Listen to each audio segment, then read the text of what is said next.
in any action that involves that particular activity. So if you are a volunteer assistant football coach and a question comes up as to whether the football team should be permitted to go to Chicago, to Soldier Field to play a game, you have to participate in that if you are volunteering.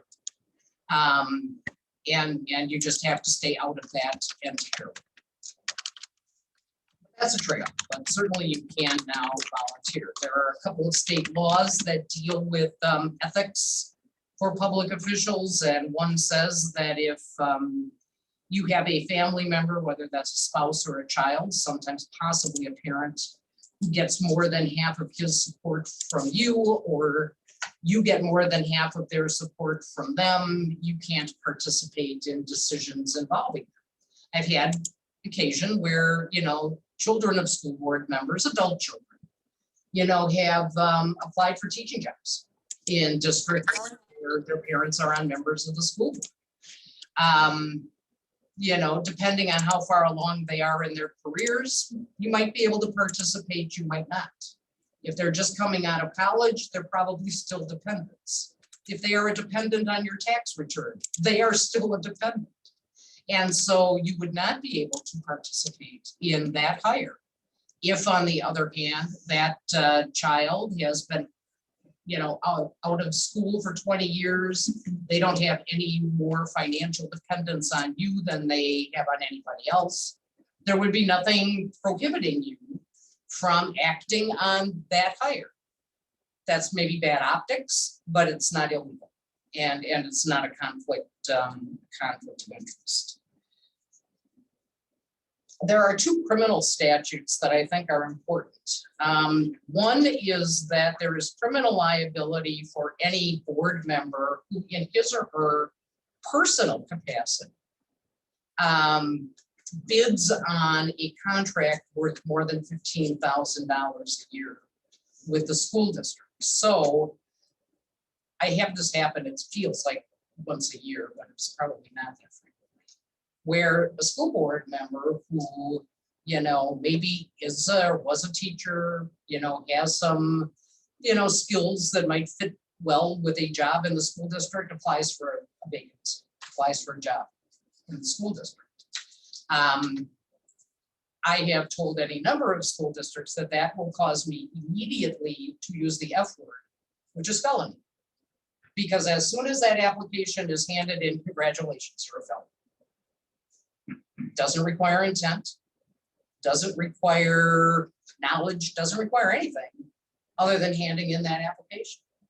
Because the law says as soon as you bid, and every job is going to be $15,000 other than maybe, you know, something like some part-time coaching position. But if you're applying for a teaching job and you're sitting on the school board, you can't do that. You have to resign first.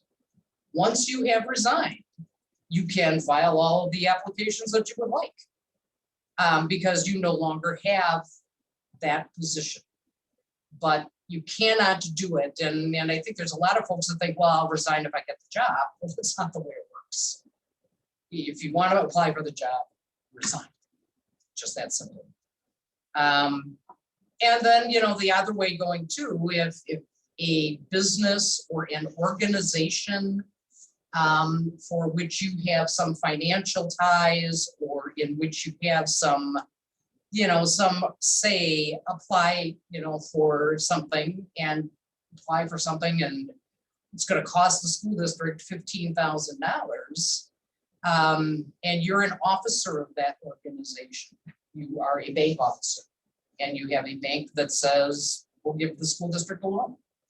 If you are the officer of some, you know, some nonprofit organization, nonprofit doesn't mean you're not making money. Nonprofit organization, and you know that nonprofit organization is seeking funds from the district, you can't participate in it. And again, the F word applies if you do participate in it as a board member. In other words, you can't use your position, you know, to gain an advantage for $15,000 or more without committing a felony. For some organization, some family member, or for yourself. So those are all things to be aware of. And like I said, it really doesn't matter whether you know that's the law or not. Everybody's presumed to know the law. And this is a law, it's sort of like speeding again. It doesn't matter whether you knew you were going 80 in a 55. If you were going 80 in a 55, you're guilty. And this law operates exactly the same way.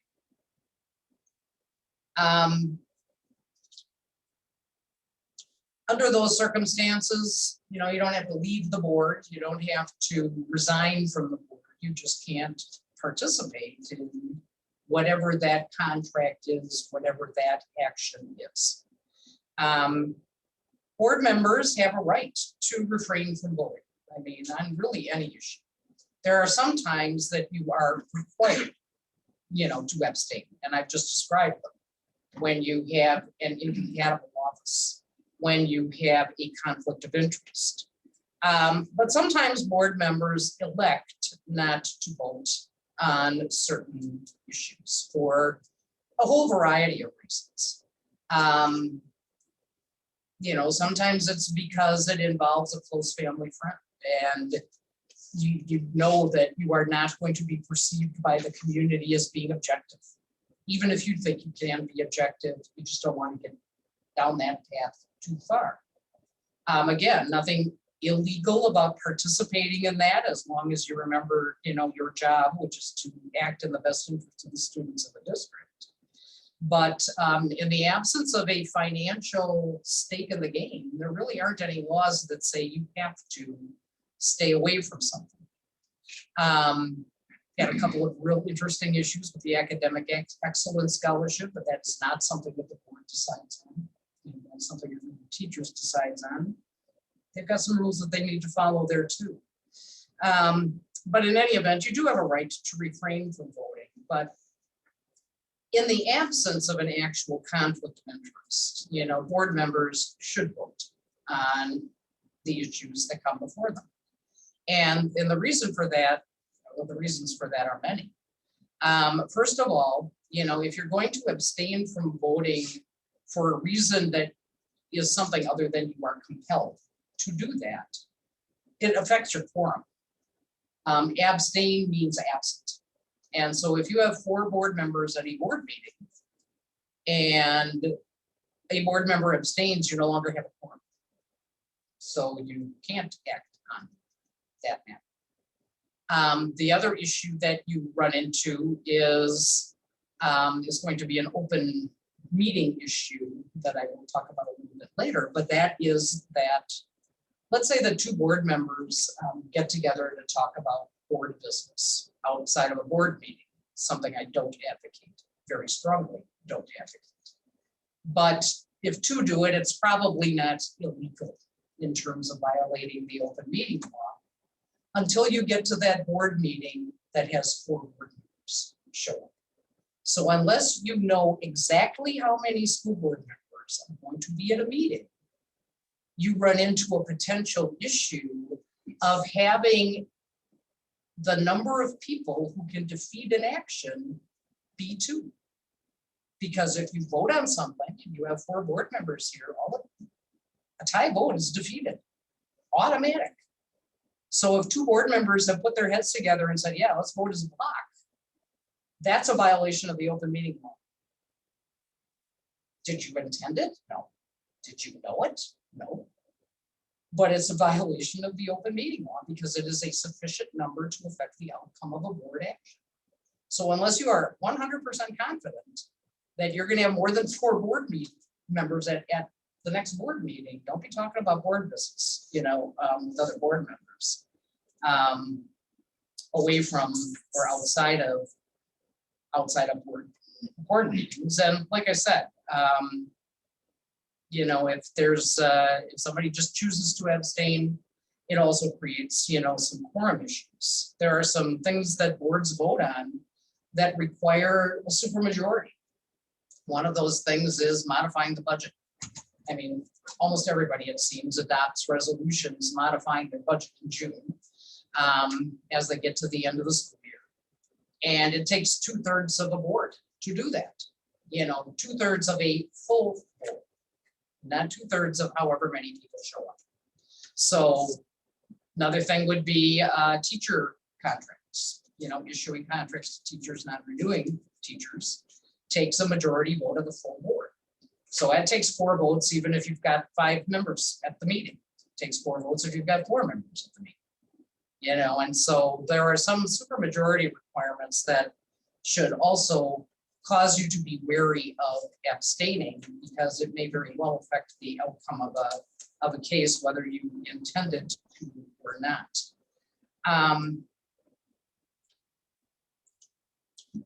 There are a couple of options that you have if you're uncertain about whether you are complying with the law. You can go to your local district attorney or the attorney general to seek an opinion. district attorney is really the conduit to the AG's office. Wisconsin statute section 19.59 is really the non-criminal, for the most part, violation of conflicts of interest law. If you're not at that $15,000 level and potentially dealing with, with that, you can still violate conflict of interest law, even though the amount is $15. It doesn't matter if it's 15 or 15,000 other than from a criminal standpoint. But the law says that you're not allowed to act in your own self-interest when there is a financial stake in the matter. And one of the things that 19.59 provides is that if there is a member of a governing body, city council, village board, school board, whatever, who has some questions about, man, I'm not entirely sure I can act on this or not. There's a provision in the law that allows them to go to their municipal attorney, city attorney, school district attorney, whoever that might be, and seek an opinion. And if they rely on that opinion, and the opinion is fairly obtained, in other words, you gave the attorney all the facts, because we are very, very much like computers, garbage in, garbage out. Then that may or may not work for you. But if you've been straightforward as to what the facts are and all that sort of thing, we can give an opinion, and we are not allowed by law to disclose, even to the rest of the board, that a board member came and solicited an opinion on what that is about.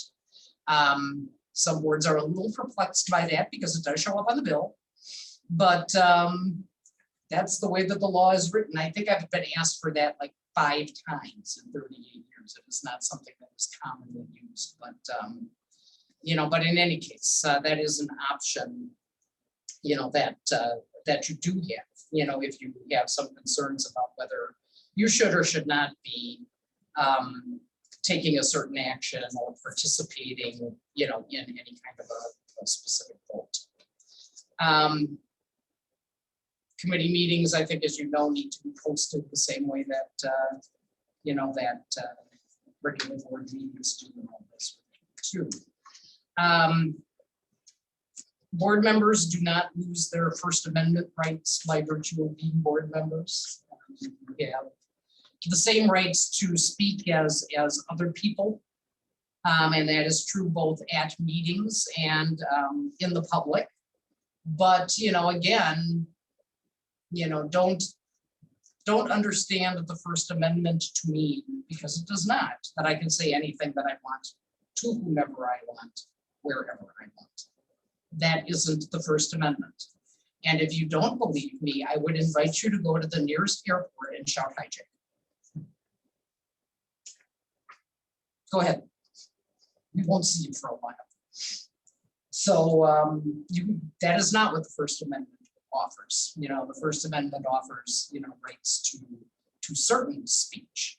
And I don't know that the First Amendment is going to authorize you to talk about closed session matters. I don't know that the First Amendment is going to authorize you to talk about students or personnel matters in public. I think that you have some obligations under your oath of office that would foreclose discussing those types of things. So I think you need to be careful. You want to talk on matters of public concern, that's fine, but make sure that they are public concern and not things that would be protected under some laws. The public records law and the open meetings law are two things that I think are issues that come up all the time in my life in terms of compliance. Public record depends on what's in the printed material, not where that material originates, not how it gets to you, not how you disseminate it. It doesn't matter. If it comes into your personal email versus your school email, and it deals with school business, it is almost certainly going to be a public record unless there is an exception protecting. So your job is to hang on to all of that, because government officials are the custodians of their own records. Doesn't matter if it's an email, Doesn't matter if it's a text message, if it's in writing and it deals with school business, your job is to hang on to it. I know people tell me all the time, oh, I delete my text messages, every week. After school, you don't. Or you better find a different way of maybe putting those into your school email. You can change change it to do that, but what you cannot do is simply get rid of it. And as we all know, deleted doesn't really mean deleted. It's out there being saved somewhere. So be very careful, about the fact that put something out on a social media site. If you put something out via text, if you put something out via, whatever you put it out there via, as soon as it's in writing and if it deals with school business, it is probably a public record. I tell clients habitually that there is still value to telephone calls. You are not creating a record by talking on the telephone. And I've had a few clients send me a few emails where I think to myself, isn't it interesting that they would put that in writing? And I call back and I say, the first thing you should notice is that I'm calling you. And there is a reason for that. Not every communication with an attorney is privileged. And so, I think people do need to be careful. The other thing that I think you need to be careful about, because people want this, it seems like all the time, are confidentiality promises. I'm telling you this, but I'm telling you this in confidence. The answer to that is probably not. Probably not.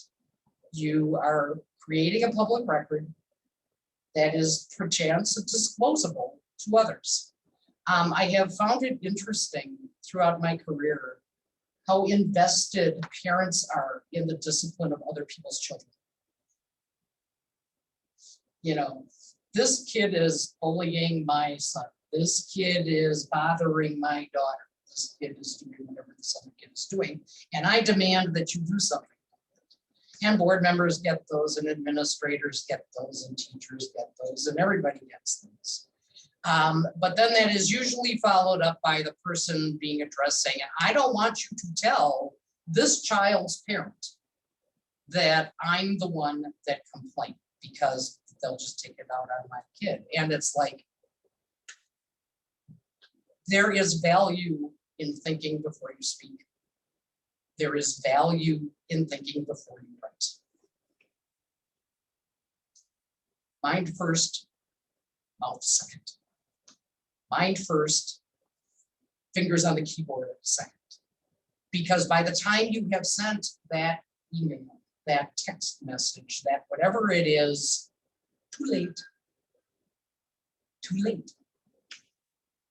Don't make promises of confidentiality, because the odds are pretty good that you're not going to be able to keep that promise. There are some circumstances where the odds are pretty good you'd be able to keep that promise. Somebody says that their son or daughter was sexually assaulted, by a student. The sexting issue, that seems to be out there everywhere. And it happened at school. Those are times when you might very well be able to at least keep the name of the complainant out of the public record. Doesn't mean you're going to be able to keep the complaint out of the public record. And for a lot of folks, there isn't a big jump, especially in a district the size of Ithaca, between the complaint and the complainant. So, be very, very careful about, about those confidentiality issues. People will either say that they demand confidentiality, can't make that promise, or they will say, I'm telling you this in confidence. Like it's just an assumption. They've created a contract. They can't assume that, and they haven't created a contract. And if they say that and keep talking, it's not a bad idea to say, I heard what you just said, but understand that your understanding of this conversation is different from this conversation and how the law is going to look at that. It's a fine line, because if people do have legitimate complaints, you don't really want to discourage them from presenting those. But as I said earlier, you also want them presenting those in a manner that your policy supports, to the people that your policy supports. And sometimes it's an end run. You know, they don't like a teacher, so they're going to come to the administrator and say, well, this teacher is bullying my student. And the first question is, what did you talk to the teacher? Well, I can't do that. And I don't want you to say that I can, or that it's my kid, because, you know, the teacher will retaliate. I mean, how many teachers are really going to be out there? You know, I'm not buying it. But then the teachers also sometimes do the same thing. They come to board members and say, you know, this administrator is really getting on my case. This administrator is really a problem for me. I'm sick of this, I'm sick of this, I'm sick of the other thing. But don't tell them that I'm the one that told you, because I'm afraid of retaliation.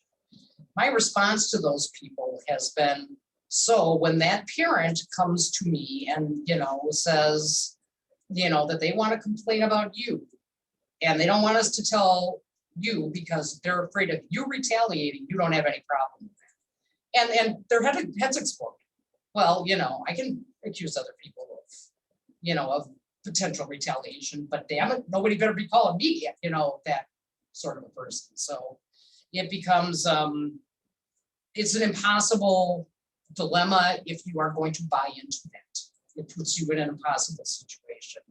Tell them what your policy is, tell them where to go politely. And telling them where to go means telling them where to go according to the policy, not telling them where to go colloquially.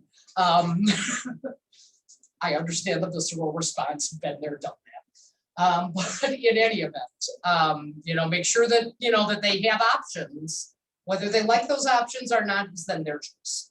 You know, whether they choose to elect to use the options you've made available is entirely up to them. Board members, again, same as the public, you have a request, you have the, you know, the ability to request public records. You know, the public has the right to request public records. And, you know, lately it seems like public records has become one of the great games of our time. I mean, we get public records requests everywhere. There was one that went out, I think, I don't remember if it was to every school district in I think the country. Or, you know, some that go to the municipalities, particularly dealing with the last presidential election. And so every municipal clerk, you know, got a request from, you know, an aggregator who collects data and then sells it to the media, and then had the gall to tell all of these town and city and village clerks who were just exhausted last year after 4 elections. I mean, literally exhausted. You know, well, I don't think you should charge me because I'm a member of the media. Do you think I don't have a computer with, you know, with internet search capabilities? You aren't the media. You sell to the media. Why in the world would we treat you as potentially a media member? But, you know, but it's been a real interesting evolution, because we live in a very divisive world right now. And so people want to arm themselves with information, and they use the public records law to do that. And that can be a pretty expensive proposition, complying with those requests. I think boards as a whole have probably greater opportunities to obtain records than individual board members. The Wisconsin Supreme Court hasn't decided, never issued a decision on whether, like, a school board member can come in and demand to see student records, can come in and demand to see an individual teacher's personnel file. The Wisconsin Supreme Court has not decided that, but happily I have. And the decision that I personally have made as an attorney is no. No, you cannot do that. If the board as a whole says, we have some concerns about an employee, and we would like to take a look at that employee's file. I think that's okay. Again, as long as there is a legitimate purpose for it. For pupil records, you have to have a legitimate educational interest in having those records. And I would be curious to know and would demand that you articulate as a board what that interest is. As a school board, you have zero, and I do mean zero, authority to discipline students unless it's an expulsion. State law says that's an administrative function, period. If there is an appeal of a suspension, it goes to another administrator. It doesn't come to the school board. You may have provisions in your athletic code, I discourage this, but it's sort of all over the place, where a person who has a complaint about, an athletic disciplinary action can come to the board. I think that's a terrible idea. I think that should be handled administratively, because I think that by bringing that to the board, the message that you have now sent to your student community and your community at large is, we won't get involved in school discipline because state law won't let us. And the importance of education is such, even that state law won't let us, but athletics are really important. And so that gets to come to the school board. So if your kid is thrown out of school for 5 days, don't bother to come to this. If your kid is thrown off a baseball team for 5 days, if your kid is thrown off a softball team for 5 days, oh yeah, then we'll hear it.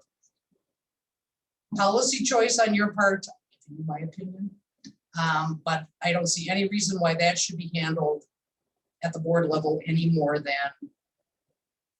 student disciplinary matters other than expulsion. But that's entirely up to you. Other than that, there is no legitimate educational purpose, probably, to, seeing pupil records. Do you have a process for a student who wants to appeal a grade? Somebody gets a B and they think they should have gotten an A. Somebody who's got a C thinks they should have gotten a B. Is the board involved in that? Yeah, I don't know why. There's nothing requiring that you be involved in it. There may be some reason for the board to be involved at the end stages if there is a disciplinary proceeding for staff. There's a grievance procedure that would require that. But again, that's that some of that is going to be your choice. I just hope that when you make those choices, you have discussions about those choices, and why you are making those specific choices.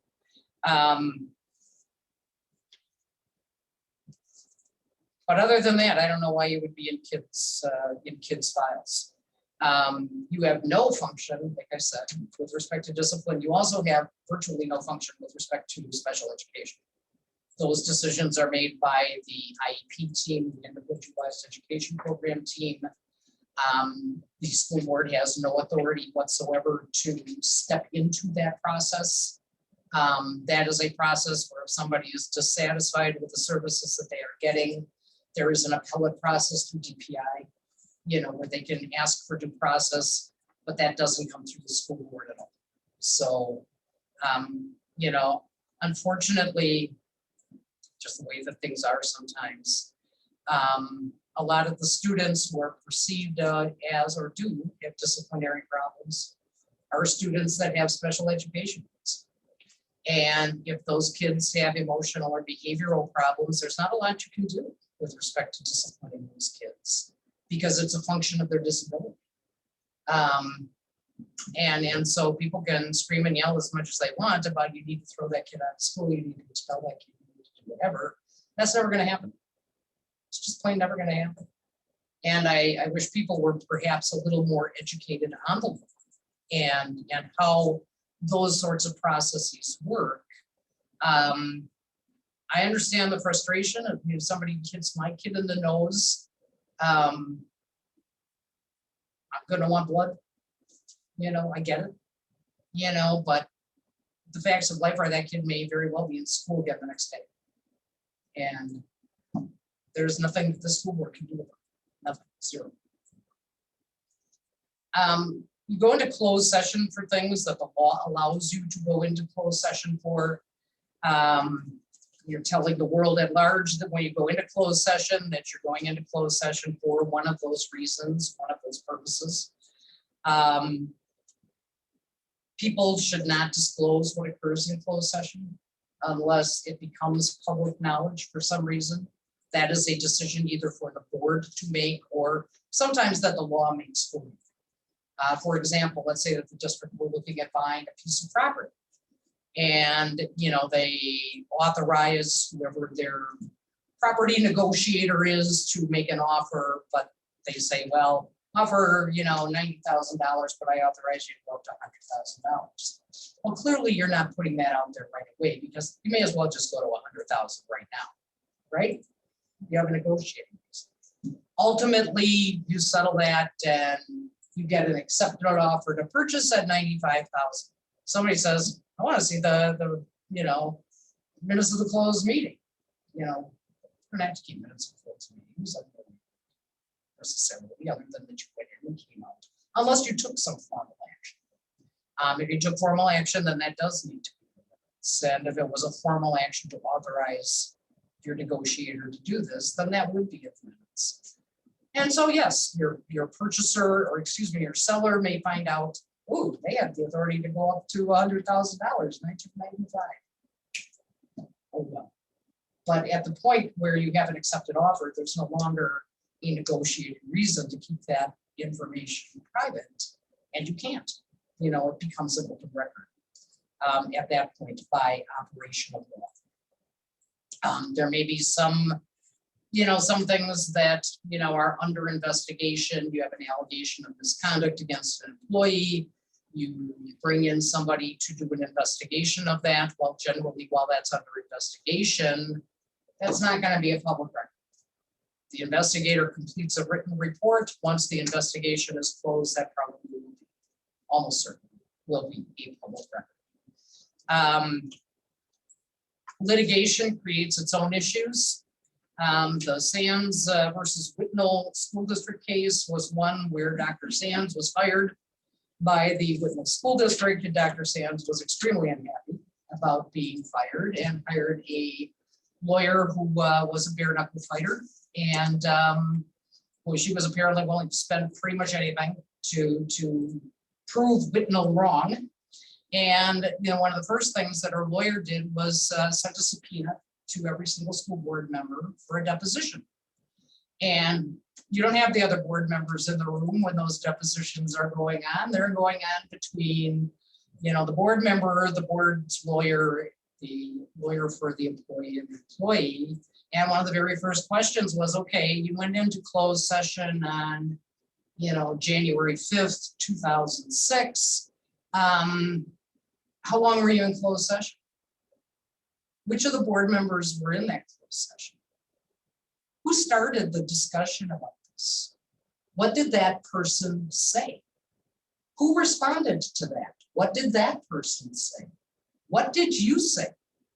And all of that is going to be discovered. All of it. You know, within a litigation context, you cannot refuse to answer those questions. So the moral of the story is not to use closed session as your opportunity to vent about issues, first of all, that have nothing to do with what's on the agenda. You shouldn't be doing that anyway. That's a violation of the open meeting.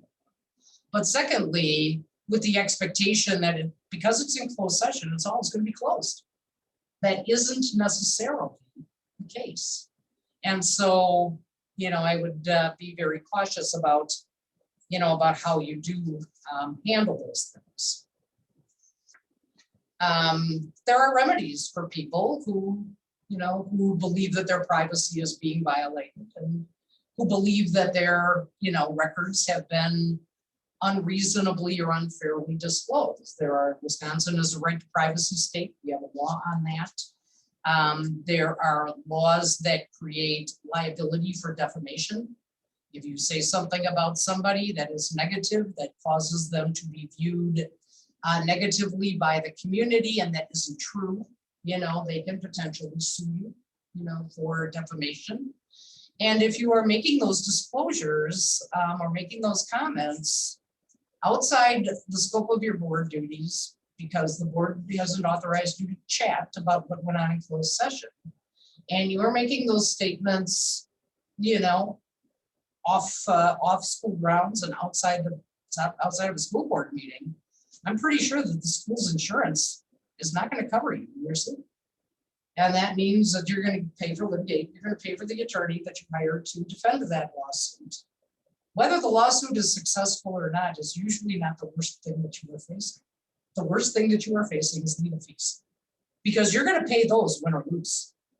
And so, that is what you buy with insurance is that legal representation. That is why when Julie calls me with a problem, sometimes my first response is call your insurance company.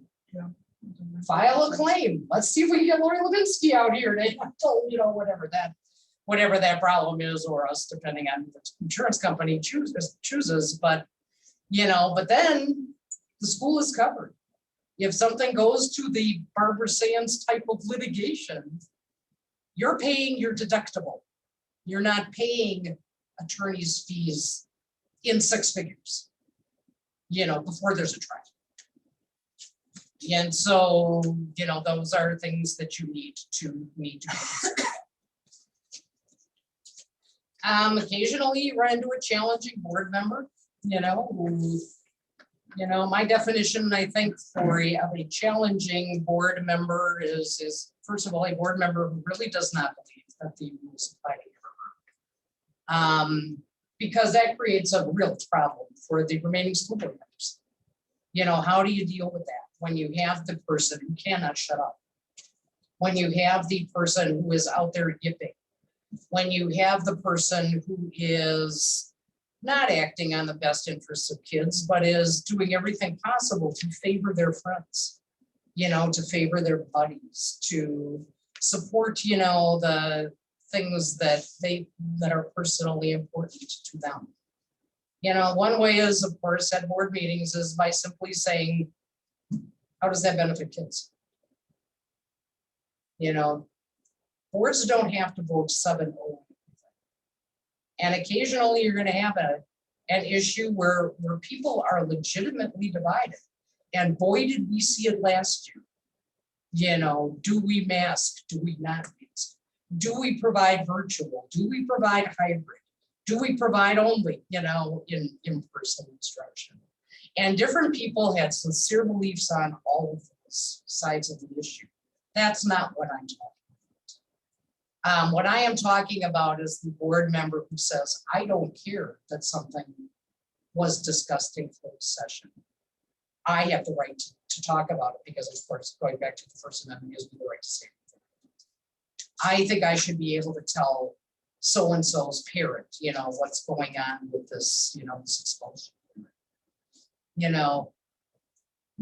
I think that sometimes board members do need to call each other out. It doesn't happen very often. But if you've got somebody doing that, they are endangering you. They are endangering the district from a financial perspective. Because you call that insurance company on too often, sometimes that insurance company isn't your insurance company. Or sometimes your premiums, instead of being $75,000 a year, are $300,000 a year. It's not free. Deciding to be the gadfly is not a good place to have a school board member go. Those are the sort of the main points of, what I wanted to say, because I think that they are the issues I run into the most frequently, as a school attorney, where a lot of the questions are. But, do you have questions? There's something we hoped I would talk about, not that anybody actually, either that you would hope I would have talked about, or that you have some personal curiosity about.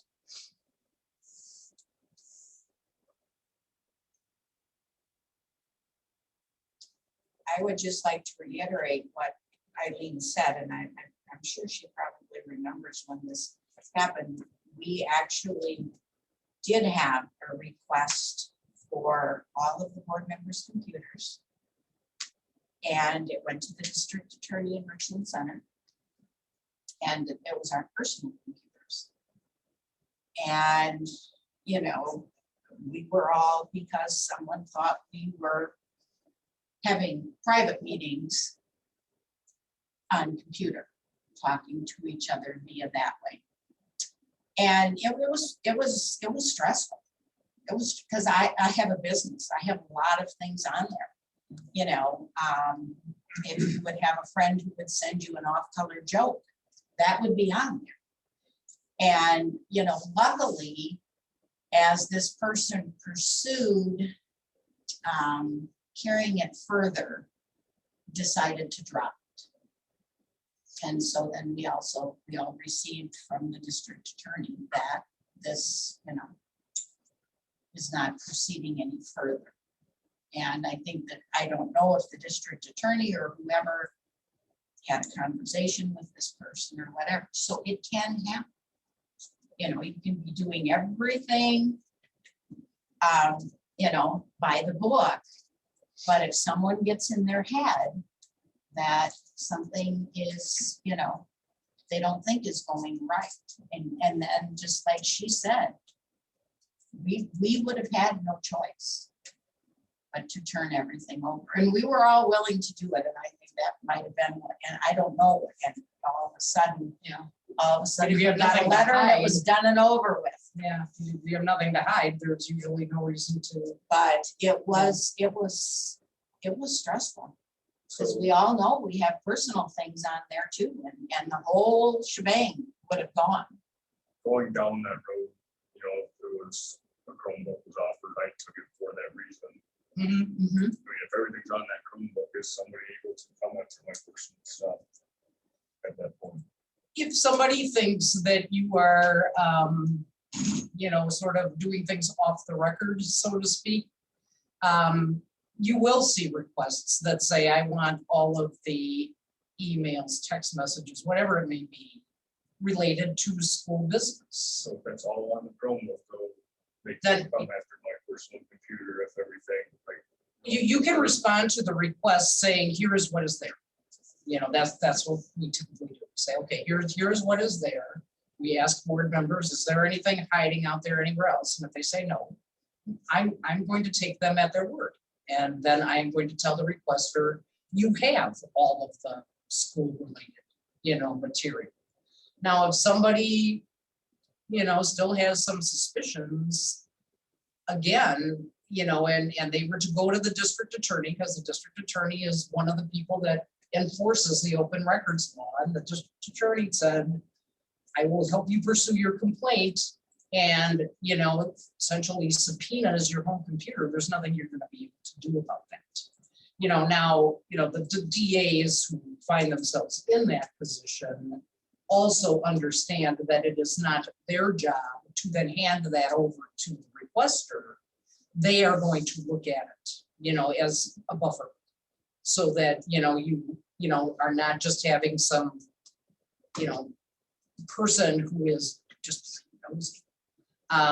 you know, going through all of your personal things. But, you know, Linda's comment made me think about one other thing is, you know, I mentioned quorums and, you know, the issue about, you know, even 2 board members potentially being a quorum. There is also a concept that is known as a walking quorum.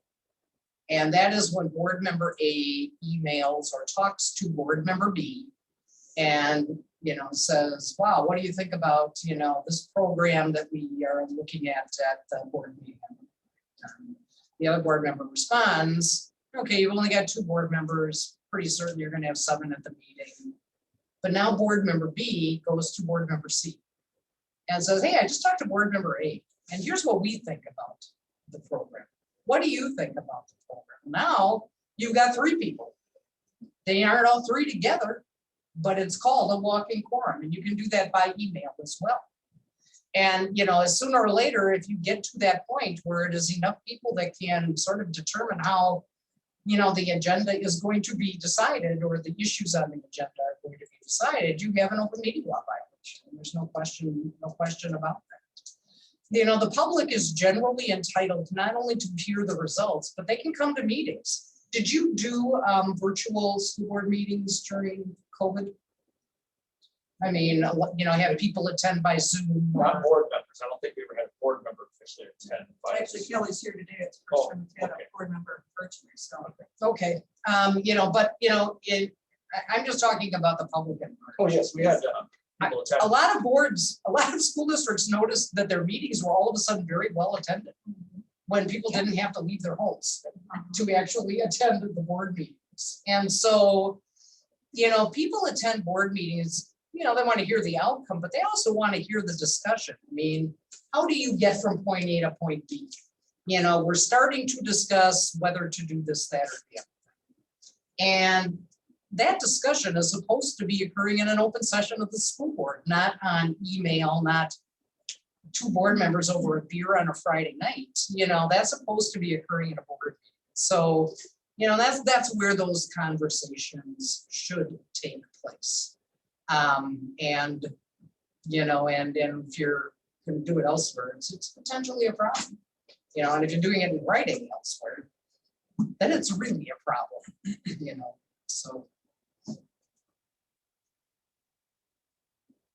Okay, well, thanks for having me. I've seen you, meeting new folks, and seeing the familiar faces.